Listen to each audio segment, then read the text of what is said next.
মৰমৰ ছাত্ৰ ছাত্ৰীসকল তোমালোকৰ প্ৰিয় চেনেল ইংলিছ লাৰ্ণিং আছামলৈ মই তোমালোকক স্বাগতম জনাই আজি মই তোমালোকৰ অহা এইচএছ প্ৰি ফাইনেল এক্সামিনেশ্যন 2024-25 আৰু এইচএছ ফাইনেল এক্সামিনেশ্যন 2025ৰ প্ৰস্তুতি হকে দৰং জিলাৰ চিপাঝাৰৰ গৰুখুটি এইচএছ স্কুলে অনুষ্ঠিত কৰা pre final examination 2024 class 12 Assamese MIL question পেপাৰৰ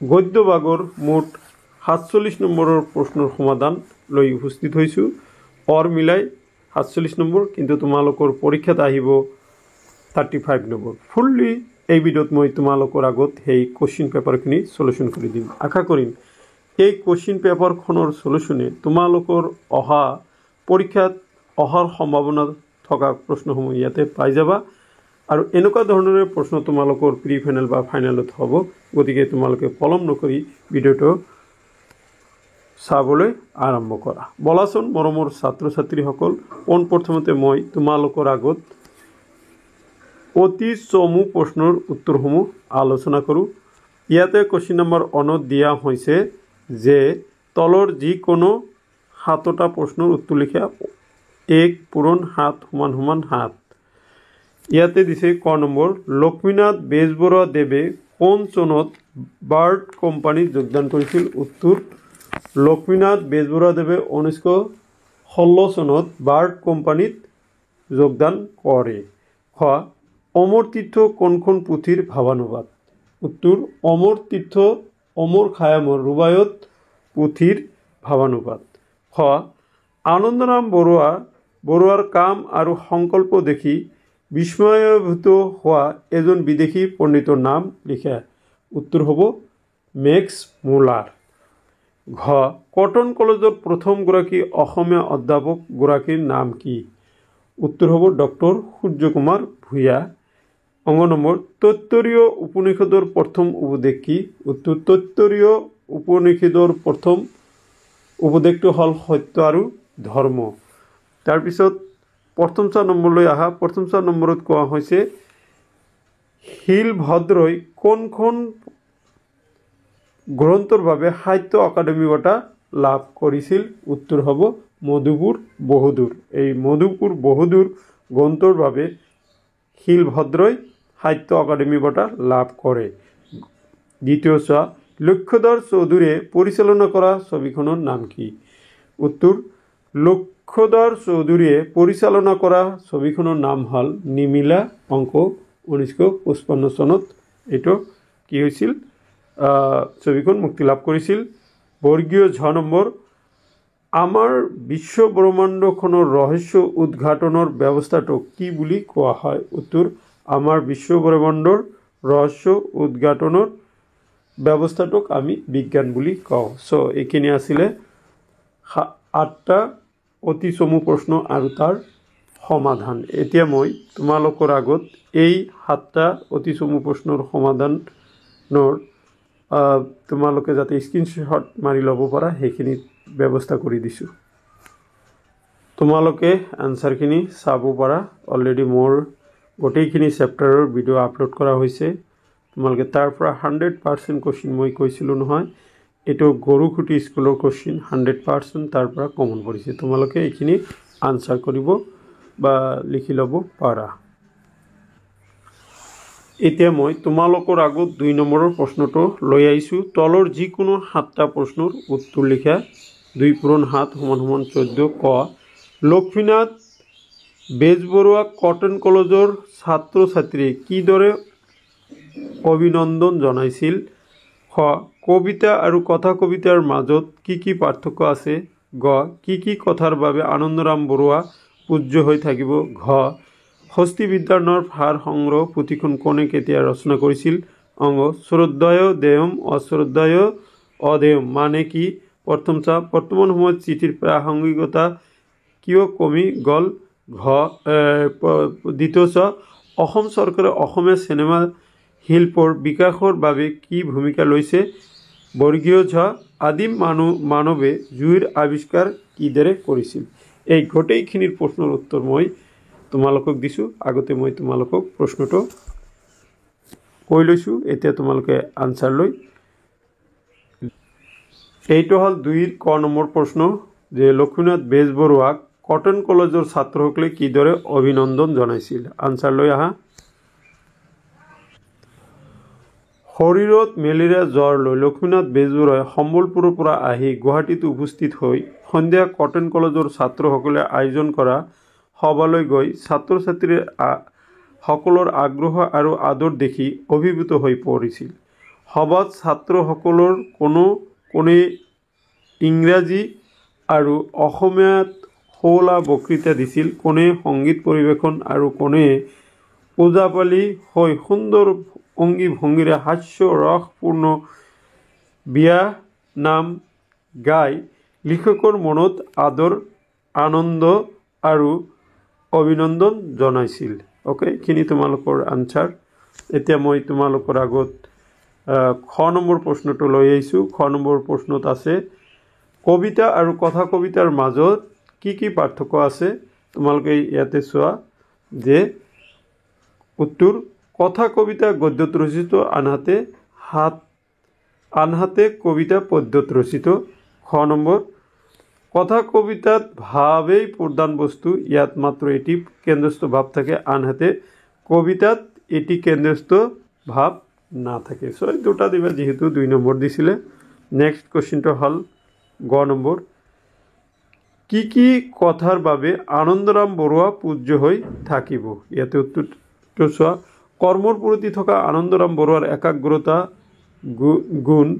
একাগ্ৰ গুণ জ্ঞান চৰ্চা বাবে দেখুওৱা আদৰ্শ আৰু ৰচনা কৰা সংস্কৃতৰ মূল্যৱান গ্ৰন্থসমূহ আৰু দেশৰ প্ৰতি ভক্তিৰ বাবে আনন্দৰাম বৰুৱা সদায় পূজ্য হৈ থাকিব এতিয়া ঘ নম্বৰলৈ আহা ঘ নম্বৰত দিছে হস্তি বিদ্যানৰ সাৰ সংগ্ৰহ পুথিখন কোনে কেতিয়া ৰচনা কৰিছিল উত্তৰ হস্তি বিদ্যানৰ সাৰ সংগ্ৰহ পুথিখন সুকুমাৰ বৰকাইতে অষ্টাদশ শতিকাত ৰচনা কৰিছিল এতিয়া মই তোমালোকৰ আগত অংগ নম্বৰ প্ৰশ্নটো লৈ আহিছোঁ অংগ নম্বৰ প্ৰশ্নত কোৱা হৈছে শ্ৰদ্ধেয় দেৱম অশ্ৰদ্ধেয় অধেয়ম মানে কি উত্তৰ শ্ৰদ্ধেয় দেৱম অশ্ৰদ্ধেয় অধেয়ম মানে হ'ল শ্ৰদ্ধাৰে দান কৰিবা অশ্ৰদ্ধাযুক্ত মন লৈ দান নিদিলেও নহয় এনেভাৱে দান কৰা নকৰা সমান এতিয়া মই তোমালোকৰ আগত প্ৰথম নম্বৰলৈ আহিছোঁ প্ৰথম নম্বৰত কোৱা হৈছে বৰ্তমান সময়ত চিঠিৰ প্ৰাসংগিকতা কিয়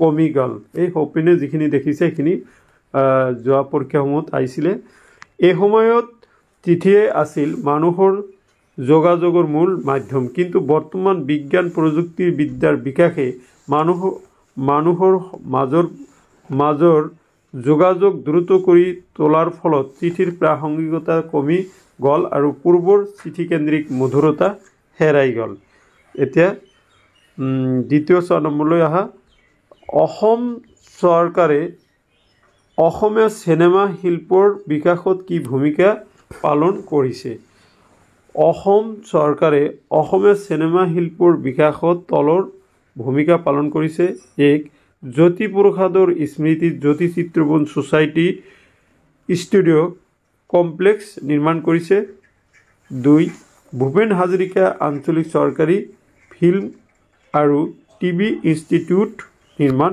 কৰিছে এতিয়া একেবাৰে 2 মূল্যাংকৰ প্ৰশ্ন লাষ্ট প্ৰশ্নলৈ আহা লাষ্ট প্ৰশ্নটো হ'ল আদিম মানুহে জুইৰ আৱিষ্কাৰ কিদৰে কৰিছিল আদিম মানুহ এজনে শিল দলিয়াই থাকোঁতে শিলে শিলে ঘৰখন হৈ জুই উঠিল সেই পৰ্যবেক্ষণৰ পিছত তেওঁ জুই জ্বলি উঠা প্ৰক্ৰিয়াটো বাৰে বাৰে কৰি থাকিল আৰু সিদ্ধান্ত লৈ আহিল যে শিলে শিলে ঘৰখন খালে জুই জ্বলি উঠে তেওঁ জুইৰ ধৰ্ম অধ্যয়ন কৰিলে আৰু এনেদৰে আদিম মানুহে জুইৰ ব্যৱহাৰ শিকিলে সো মাই ডিয়াৰ ষ্টুডেণ্টছ এইখিনি আছিলে 8টা 2 মূল্যাংকৰ প্ৰশ্ন আৰু তাৰ সমাধান আশা কৰিছোঁ এই 8টা 2 মূল্যাংকৰ প্ৰশ্ন তোমালোকক সহায় কৰিব এতিয়া মই তোমালোকৰ আগত 3 নম্বৰ প্ৰশ্নৰ সমাধান আগবঢ়াম 3 নম্বৰ প্ৰশ্নত কোৱা হৈছে প্ৰসংগ সংগতি দৰ্শাই ব্যাখ্যা কৰা যিকোনো এছোৱা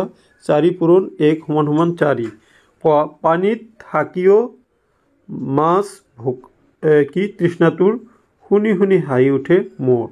এইটো দিছে তোমাৰ লক্ষ্মীনাথ বেজবৰুৱাৰ পৰা বা মোৰ মাতৃমুখ দৰ্শনৰ পৰা। খ কৰ্মই জীৱন আৰু কৰ্মহীনতাই প্ৰকৃত মৃত্যু স্বৰূপ। চ' এই দুটা বাক্য মই একেলগে তোমালোকৰ আগত আলোচনা কৰিছোঁ।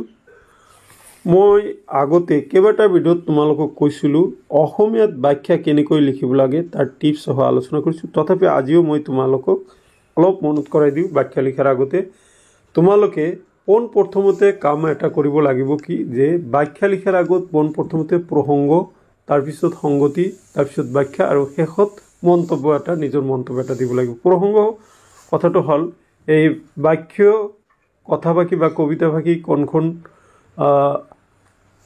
চেপ্টাৰৰ পৰা দিছে আৰু তাৰ লিখক বা কবি কোন। সংগতি হ'ল সেই বাক্য পদ ফাঁকি কি বুজাইছে, আৰু বাখ্যা হ'ল তাৰ বিষয়ে অলপ বাখ্যা, আৰু মন্তব্য নিজৰ মতে সেই দিয়া উক্তি ফাঁকিয়ে কি বুজাব খুজিছে তুমি কি ভাবা সেইখিনি লিখাই হ'ল তোমাৰ মন্তব্য।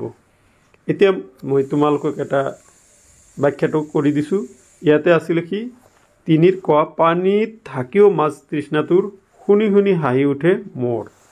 দেখা প্ৰসংগ উক্ত পদ ফাঁকি আমাৰ দ্বাদশ শ্ৰেণীৰ অসমীয়া পাঠ্যপুথি সাহিত্য সৌৰভৰ অন্তৰ্গত শ্ৰী লক্ষ্মীনাথ বেজবৰুৱাদেৱে লিখা মোৰ মাতৃমুখ দৰ্শন নামৰ পাঠটিৰ পৰা তুলি দিয়া হৈছে। সংগতি উক্ত কবিৰৰ পদফাঁকিৰ দ্বাৰা লিখকে পানীত বসবাস কৰা মাছৰ লগত মানুহৰ তুলনা কৰিছে। এতিয়া মই তোমালোকৰ আগত বাখ্যাখিনি আলোচনা কৰিম। বাখ্যা বুলি ক'লে তোমালোকে এনেকৈ লিখিবা পদফাঁকিৰ তাত্ত্বিক অৰ্থ হ'ল মানুহৰ অন্তৰতে ঈশ্বৰ আছে, তথাপি ভক্তিহীন অজ্ঞান মানুহে ঈশ্বৰ উপলব্ধি কৰিব নোৱাৰে। অজ্ঞানী জনৰ এনে অৱস্থা দেখি কবিৰ হাঁহি উঠে। প্ৰবাসী অসমীয়া লিখক লক্ষ্মীনাথ বেজবৰুৱাই ব্যস্ততাৰ কাৰণে বহু বছৰ ধৰি ঘৰলৈ অৰ্থাৎ অসমলৈ আহিব পৰা নাই। শিৱসাগৰত অনুষ্ঠিত হোৱা সভা এখনত এজন অসমীয়া ডেকাই কয় যে বেজবৰুৱাৰ গপ বা অভিমান কৰি মাতৃমুখৰ পৰা আঁতৰি আছে। এই অভিযোগৰ উত্তৰ দিবলৈ গৈ বেজবৰুৱাই ভক্ত কবিৰৰ বিৰচিত উক্ত পদফাঁকিৰ অৱতাৰণা কৰিছে। সাওঁপাত বা বিধিৰ বিপাকত পৰিহে তেওঁ বহু বছৰ ধৰি মাতৃভূমিলৈ উভতিব পৰা নাই। বিধিৰ বিপাকত পৰিলে এডিঙি পানীত থকা মানুহেও পিয়াহত শুকাই মৰে। এতিয়া মন্তব্য মই তোমালোকক কৈছিলোঁ নহয়, মন্তব্যটো এনেকৈ লিখিবা উক্ত কথা ফাঁকিৰ দ্বাৰা লিখকে লক্ষ্মীনাথ বেজবৰুৱাৰ অসমৰ পৰা আঁতৰত থকাৰ কথা উল্লেখ কৰিছে। এতিয়া মই তোমালোকৰ আগত খ নম্বৰ বাখ্যাটো লৈ আহিছোঁ। খ নম্বৰ বাখ্যাটো হ'ল যে তোমালোকে চোৱা, এইটো দিছে আনন্দৰাম বৰুৱাৰ পৰা দিছিলে, ভেৰি ভেৰি ইম্পৰ্টেণ্ট এটা বাখ্যা। এইটো তোমালোকে দিছে কৰ্মই জীৱন আৰু কৰ্মহীনতাই প্ৰকৃত মৃত্যু স্বৰূপ। 2019 বৰ্ষত এই প্ৰশ্নটো আহিছিল।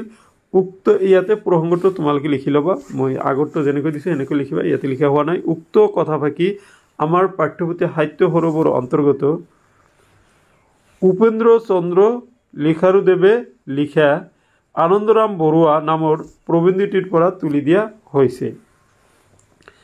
এইখিনি তোমালোকে সংগতি বুলি লিখিবা। আনন্দৰাম বৰুৱাৰ জীৱনৰ মূলমন্ত্ৰ আছিল কৰ্মই ধৰ্ম। উক্ত কথা ফাঁকিৰ দ্বাৰা এই কথাকে বুজোৱা হৈছে। এতিয়া মই তোমালোকৰ এইখিনি তোমালোকে বাখ্যাত লিখি দিবা। আনন্দৰাম বৰুৱাৰ মতে কৰ্মই জীৱন আৰু কৰ্মহীনতাই প্ৰকৃত মৃত্যুস্বৰূপ। তেওঁ কেতিয়াও কামৰ বাবে প্ৰশংসা বা মান নিবিচাৰিছিল। আনন্দৰাম বৰুৱাৰ কৰ্মজীৱনত জগত বিখ্যাত পণ্ডিত মেক্স মুলাৰৰ দৰে লোকেও বিস্ময় মানিছিল। অদম্য কৰ্মস্পৃহা আৰু কৰ্মীৰ মনোভাৱ থকা বাবেই জীৱনকালৰ অতি চমু যাত্ৰাটো তেওঁ অতি উচ্চ মানদণ্ডৰ গ্ৰন্থ ৰচনা কৰি বিশ্ববিখ্যাত হৈ পৰিছিল। সেয়েহে লিখকে জীৱনৰ আন এটা নাম কৰ্ম বুলি কৈছে আৰু কৰ্মহীনতাই প্ৰকৃত মৃত্যুস্বৰূপ বুলি উল্লেখ কৰিছে। এতিয়া দেখা মই যে কৈছিলোঁ যে তোমাৰ মন্তব্য, সেই মন্তব্যটো ইয়াতে দেখুওৱা হৈছে। উক্ত কথা ফাঁকিৰ দ্বাৰা লিখকে কৰ্মই ধৰ্ম বুলি কৈছে আৰু কৰ্মহীনতাই যে মানুহক নিষেধ কৰে তাকে বুজাইছে। ওকে, এতিয়া মই তোমালোকৰ আগত 4 নম্বৰৰ প্ৰশ্ন আলোচনা কৰিম। যিকোনো 2টা প্ৰশ্নৰ উত্তৰ দিয়া। 5 পূৰণ 2 সমান সমান 10। ক যতীন্দ্ৰনাথ দুৱৰাৰ সাহিত্য কীৰ্তিৰ চমু পৰিচয় আগবঢ়োৱা। গ লক্ষ্মীনাথ বেজবৰুৱাই সম্বলপুৰৰ পৰা গুৱাহাটী অহা ভ্ৰমণৰ ওপৰত এটি টকা প্ৰস্তুত কৰা। আৰু গ অসমীয়া চলচ্চিত্ৰ শিল্পলৈ জ্যোতিপ্ৰসাদ আগৰৱালাৰ অৱদান সম্পৰ্কে আলোচনা কৰা। ক নম্বৰ কবি যতীন্দ্ৰনাথ দুৱৰাৰ সাহিত্য কীৰ্তিৰ এটি চমু পৰিচয় দাঙি ধৰা। প্ৰশ্নটি 2023 বৰ্ষতো আহিছিল। 1892 চনত শিৱসাগৰৰ আমোলাপট্টিত যতীন্দ্ৰনাথ দুৱৰাৰ জন্ম হয়। ছাত্ৰ অৱস্থাৰ পৰাই কবিতা ৰচনা কৰা দুৱৰাৰ কবিতাৰ পুথি কেইখন হ'ল অমৰ তীৰ্থ, আপোন সুৰ, বনফুল, মিলনৰ সুৰ আৰু মৰমৰ সুৰ। কথা কবিতা একমাত্ৰ কবিতাৰ পুথি। ফাৰ্চী চুফী কবি অমৰ খায়ামৰ ৰুবায়তৰ প্ৰথম অসমীয়ালৈ ভাৱানুবাদ কৰি দুৱৰাই অমৰ তীৰ্থ পুথিখন ৰচনা কৰে। এতিয়া দেখা বনফুল কবিতা পুথিৰ বাবে দুৱৰাই সাহিত্য একাডেমী বঁটা লাভ কৰে। এই বঁটা লাভ কৰা তেওঁই প্ৰথম অসমীয়া। 1955 চনত গুৱাহাটীত অনুষ্ঠিত অসম সাহিত্য সভাৰ ৪ৰ্থ অধিৱেশনত দুৱৰাই সভাপতিত্ব কৰিছিল। এতিয়া দেখা তোমাৰ 1964 চনত শিৱসাগৰত দুৱৰাৰ মৃত্যু হয়। এতিয়া মই তোমালোকৰ আগত খ নম্বৰ প্ৰশ্নৰ উত্তৰটো লৈ আহিছোঁ।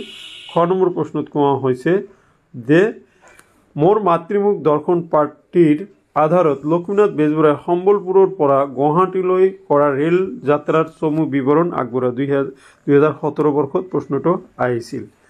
ইয়াতে চোৱা আনচাৰটো হ'ব যে কৰ্মসূত্ৰে উৰিষ্যাৰ সম্বলপুৰত থাকিবলৈ লোৱা সাহিত্যৰথী লক্ষ্মীনাথ বেজবৰুৱাই কৰ্মব্যস্ততাৰ বাবে 1.5-2 বছৰ ধৰি মাতৃভূমি অসমলৈ আহিব পৰা নাছিল। অৱশেষত 1930 চনৰ 19 ছেপ্টেম্বৰত সম্বলপুৰৰ পৰা অসমলৈ বুলি যাত্ৰা আৰম্ভ কৰে। সংগী আছিল সহধৰ্মিনী প্ৰজ্ঞা সুন্দৰী দেৱী আৰু সৰু জীয়েক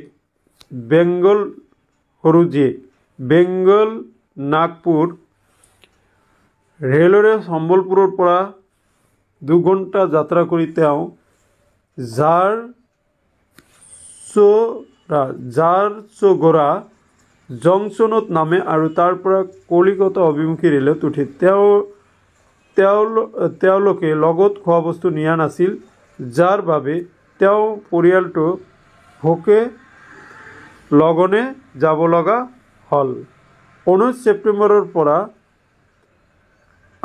ছেপ্টেম্বৰ নিশা 8 মান বজাত তেওঁ কলিকতাত নামি ঘৰত এমুঠি খাই নিশাটোৰ বাবে জিৰণি লয়। পিছদিনা 21 ছেপ্টেম্বৰত লিখকৰ পৰিয়ালে শিয়ালদহ ৰেল ষ্টেচন এৰি গুৱাহাটীলৈ বুলি যাত্ৰা কৰি 22 ছেপ্টেম্বৰত গুৱাহাটীত আহি উপস্থিত হয়। অ'কে,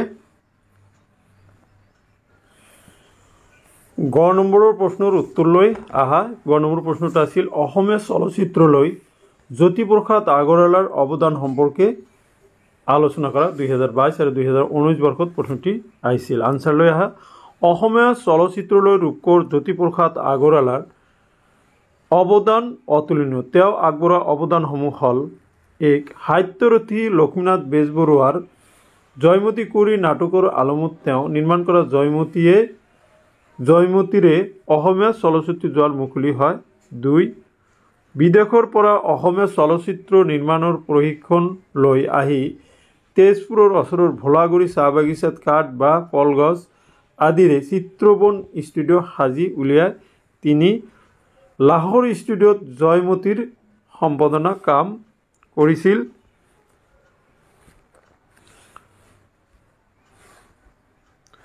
4 নম্বৰ কলিকতাৰ ৰাওনাক ষ্টুডিঅ'ত ছবিখনৰ প্ৰথম প্ৰদৰ্শনীৰ আয়োজন কৰিছিল।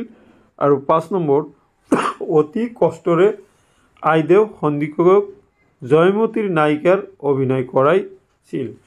সো মাই ডিয়াৰ ষ্টুডেন্ট, এইখিনি আছিলে দৰঙৰ গৰুখুটি উচ্চতৰ মাধ্যমিক বিদ্যালয়ে অনুষ্ঠিত কৰা প্ৰি ফাইনেল এক্সামিনেশ্যন 2024 অসমীয়াৰ গদ্য ভাগৰ সম্পূৰ্ণ প্ৰশ্নৰ সমাধান।